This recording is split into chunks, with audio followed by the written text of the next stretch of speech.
Oke, selamat siang. Bertemu kembali dengan saya.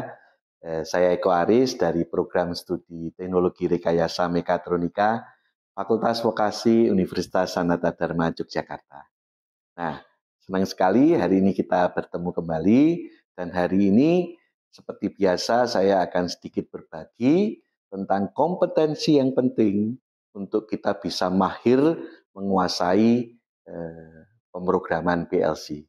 Ya, jadi hari ini saya akan cerita tentang bagaimana strategi kita untuk membuat program PLC yang itu nanti bisa diterapkan di semua jenis PLC, ya, karena prinsipnya adalah sama. Jadi teman-teman, intinya kalau kita belajar PLC sudah fokus saja di satu PLC sampai itu mendalam. Kalau nanti akan berganti dengan PLC yang lain, itu nanti akan jauh lebih mudah. Daripada kita tahu sedikit-sedikit, tapi PLC 1, tipe 1, tahu sedikit, PLC tipe 1 tahu sedikit, dan sebagainya, itu nanti malah tidak akan menghasilkan apa-apa.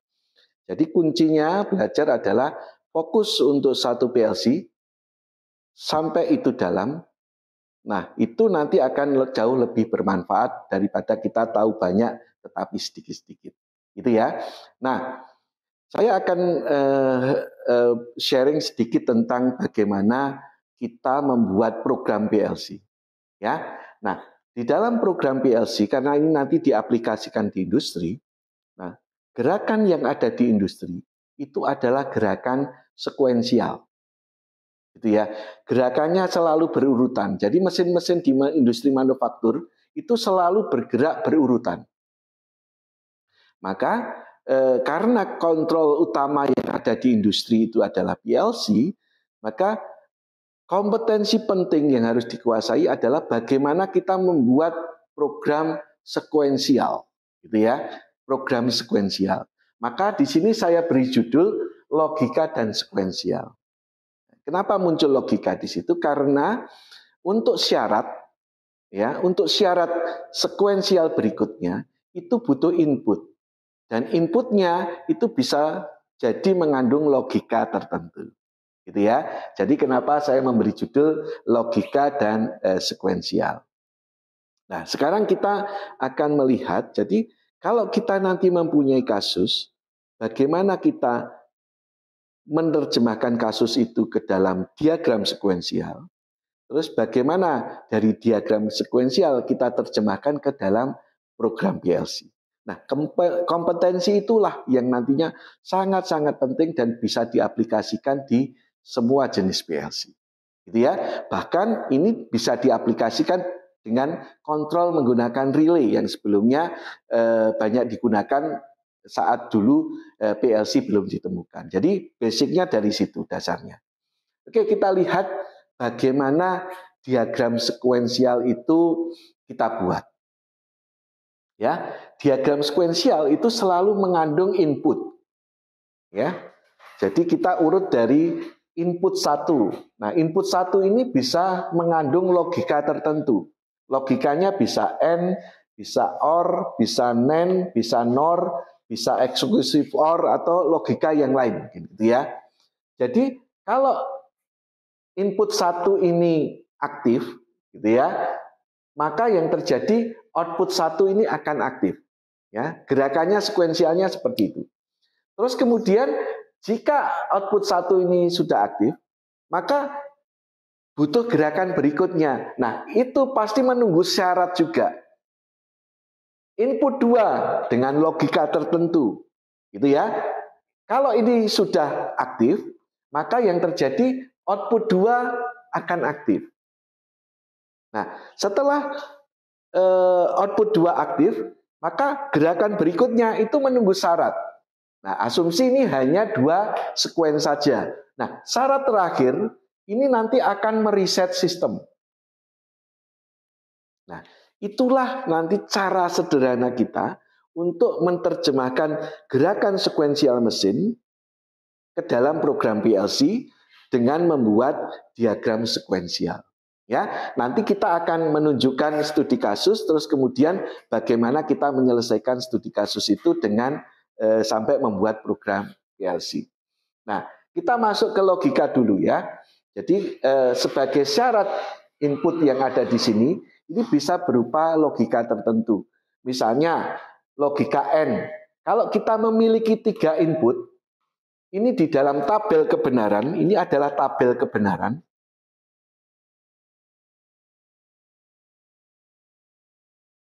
Ya, tabel kebenaran.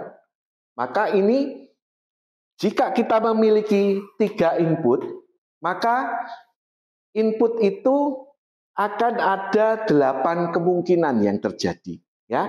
Karena 2 pangkat N, berarti kan 2 pangkat 3, artinya akan ada 8 kemungkinan yang terjadi.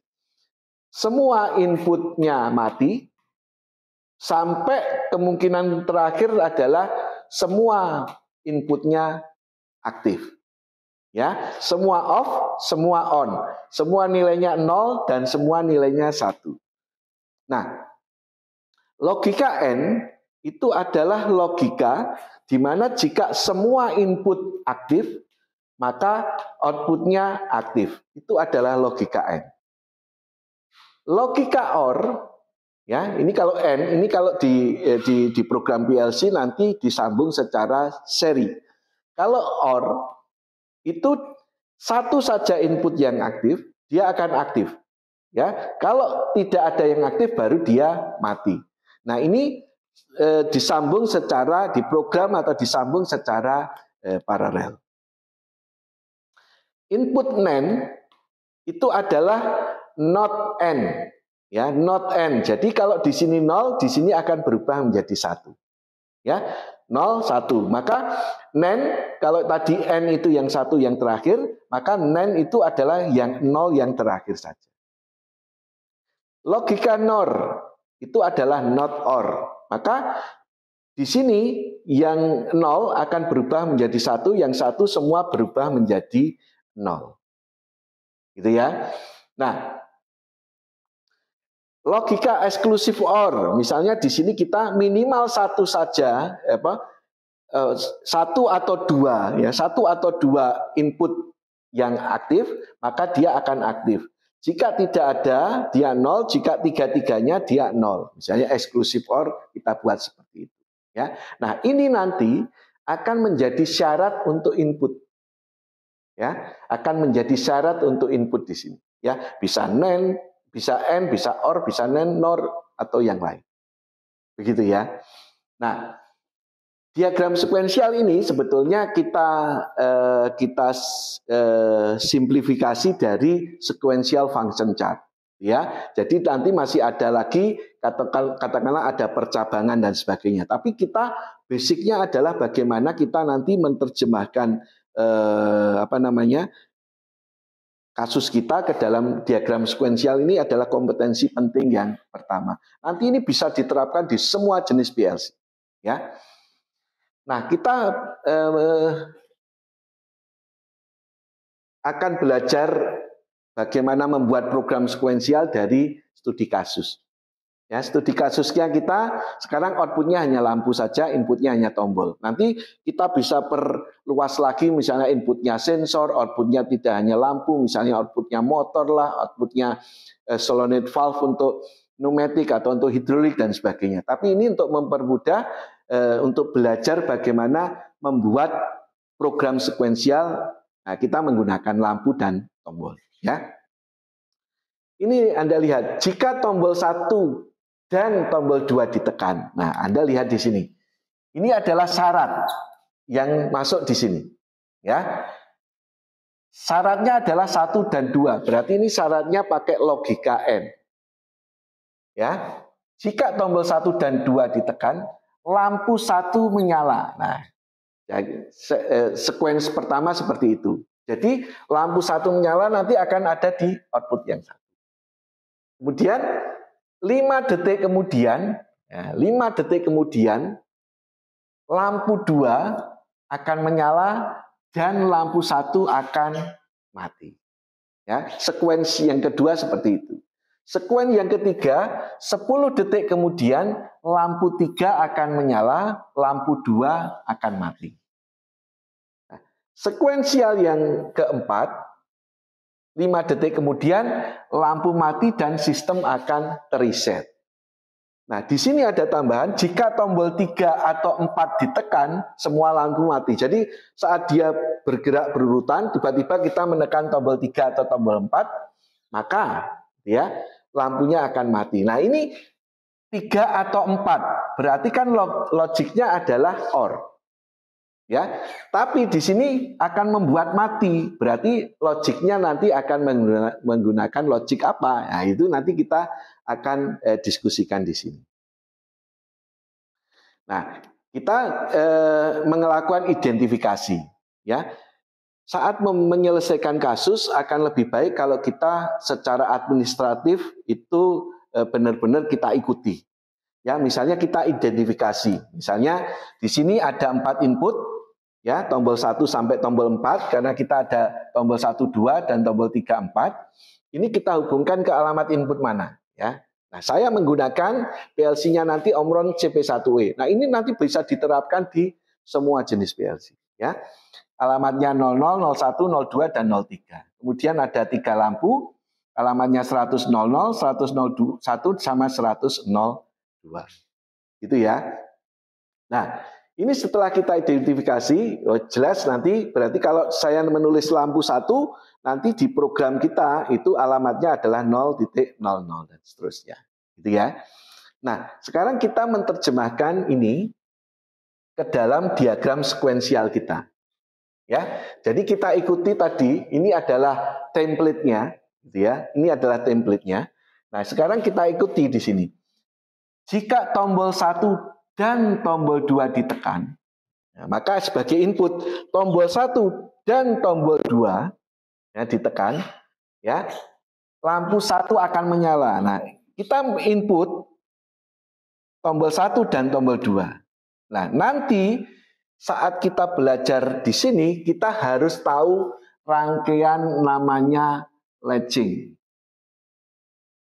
Ya, latching. Jadi latching atau penguncian, ya, atau penguncian. Penguncian. Itu tujuannya apa? Supaya tombol tidak kita tekan terus-menerus. Kita bisa mengunci rangkaian itu. Maka nanti tombol 1 dan tombol 2 nanti akan mengaktifkan W0.00. Nah, kalau di PLC Omron, W0.00 ini adalah internal relay yang kita gunakan untuk sekuensial nanti. Ya, jadi kita tulis tombol 1 dan tombol 2 nanti mengaktifkan W0.00.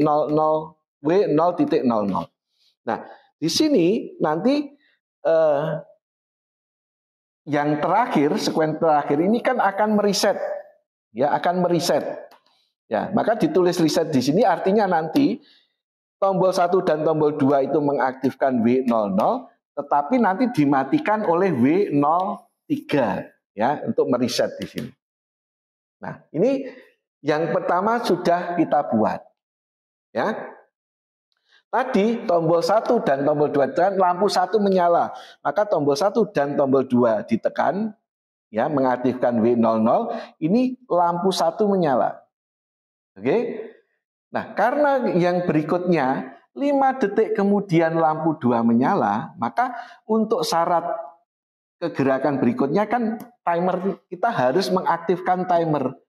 Karena nanti ada kata 5 detik kemudian, berarti di sini tombol 1 dan tombol 2 itu selain mengaktifkan lampu juga akan mengaktifkan timer. Ya, ini adalah timer 0 yang isinya adalah 50 itu adalah 5. Nah, ini timernya akan menghitung. Nah, kemudian kalau timernya ini sudah aktif, maka kontak ini akan aktif. T0 ini adalah kontaknya timer 0. Aktif, gitu ya. Kalau ini sudah aktif, yang terjadi apa? 5 detik kemudian lampu 2 menyala, lampu 1 mati. Maka lampu 2 menyala, lampu 1-nya mati. Gitu ya. Nah, di sini setelah mengaktifkan W0 nanti di sini akan mengaktifkan W0.01. Anda terserah kalau pakai Siemens misalnya M berapa gitu ya. Kalau Siemens kan EI itu untuk input, H untuk output, M itu untuk internal relay. Kalau Omron di sini channel 0 untuk input, channel 100 untuk output, sedangkan internal relay atau internal relay itu menggunakan work area W0.00 ya. Nah, kemudian selain menyalakan lampu 2 dan mematikan lampu 1 ini 10 detik kemudian ini berarti harus mengaktifkan timer lagi. Timernya settingnya adalah 10 detik. Kalau tadi timer 0 ini timer 1 di setting 10 detik ya. Karena nanti setelah 10 detik ini on, maka timer 1 ini aktif akan men-trigger sekuensial yang berikutnya ya. 10 detik kemudian lampu 3 menyala, lampu 2 mati. Berarti di sini lampu 3 menyala, lampu 2 mati. Sambil menyalakan timer 2. Karena apa? Di sini 5 detik kemudian lampu 3 mati. Ya. Maka di sini dibuat timer 02 selama 50 atau 5 detik. Ya, ini kita buat supaya nanti terakhir adalah saat ini sudah aktif, T2 ini aktif, ini akan mereset sistem sehingga mematikan semua lampu, termasuk di sini mematikan lampu 3. Ya, Anda lihat di sini, bagaimana kita menerjemahkan kasus ke dalam diagram sekuensial. Nah, di sini ada tambahan lagi, jika tombol 3 atau 4 ditekan semua lampu mati. Berarti ini di sini ada tombol 3 atau tombol 4 ini juga akan mereset sistem, akan mematikan sistem. Maka kita sudah menerjemahkan ke dalam diagram sekuensial. Nah, nanti cara membuatnya kita urutkan. Ini kita buat dulu. Maka saya beri nomor 1, ini saya beri nomor 2, saya beri nomor 3, nomor 4, nomor 5, nomor 6, nomor 7. Jadi program kita nanti akan urut, kita buat ini dulu. Kemudian kita buat ini. Kemudian kita buat ini. Kemudian kita buat ini. Kemudian kita buat ini. Dan terakhir adalah 7 yang ada di sini. Ya, jadi ada 7 rang nanti yang akan kita buat. Begitu. Nah, sekarang bagaimana nanti kita menerjemahkan diagram sekuensial ini ke dalam program ladder kita, program PLC dalam bentuk ladder, ya. Nah, ini nanti bisa digunakan di semua jenis PLC. Jadi Anda tidak perlu khawatir, tidak usah terlalu banyak belajar PLC sedikit-sedikit tahunya, tetapi kuasai intinya dan perdalam satu PLC saja. Nanti untuk belajar PLC yang lain akan jauh lebih mudah. Begitu ya. Nah, sekarang sebelum kita membuat program, kita membuat rangkaian input-outputnya. Ya, tadi ada 4 input tombol dan 3 input, 3 output lampu. Maka kita buat rangkaiannya. Jadi kompetensi selain pemrograman, Anda harus bisa membuat rangkaian untuk input-output yang ada di PLC. Karena ini kalau ini nanti salah juga program kita benar ya tetap nggak akan fungsi. Ya, tapi untuk kali ini kita fokus bagaimana menerjemahkan kasus sekuensial ke dalam diagram sekuensial, kemudian diagram sekuensial ke dalam program ladder kita, yaitu program ladder untuk kasus sekuensial, gitu ya. Nah, sekarang kita terjemahkan satu dulu. Kita mau membuat satu, ya. Tadi kan tombol 1 dan tombol 2 mengaktifkan W00, ya, di reset W03. Di-reset juga oleh tombol 3 atau tombol 4 ya. Tadi kan kita sudah gambar. Maka tadi di sini tombol 1 dan tombol 2 karena dan ini kan logikanya N. Tombol 1 dan tombol 2 ya ditekan, maka yang terjadi dia akan mengaktifkan W00 dan kemudian inilah latching-nya, penguncinya. Ya, tombol 1 dan tombol 2 mengaktifkan W00 dikunci di W00. Ya, rangkaian penguncian ini harus paham. Jadi kalau belum paham rangkaian penguncian, Anda pasti akan kesulitan memahami ini. Jadi rangkaian latching penguncian itu sangat penting ya untuk Anda pahami maksudnya gimana ya. Rangkaian itu gimana sih bekerjanya gitu ya. Nah, kemudian tombol 1 dan tombol 2 mengaktifkan W00 di reset oleh W03. Maka ini di-reset oleh W03. Di-reset juga oleh tombol 3 atau tombol 4. Jadi nanti kalau tombol 3 atau tombol 4 ditekan juga harus mati. Nah, ini logikanya atau, tapi kenapa kok digambarkan secara seri? Karena kita menggunakan logika adalah NOR. Ya, logikanya adalah NOR.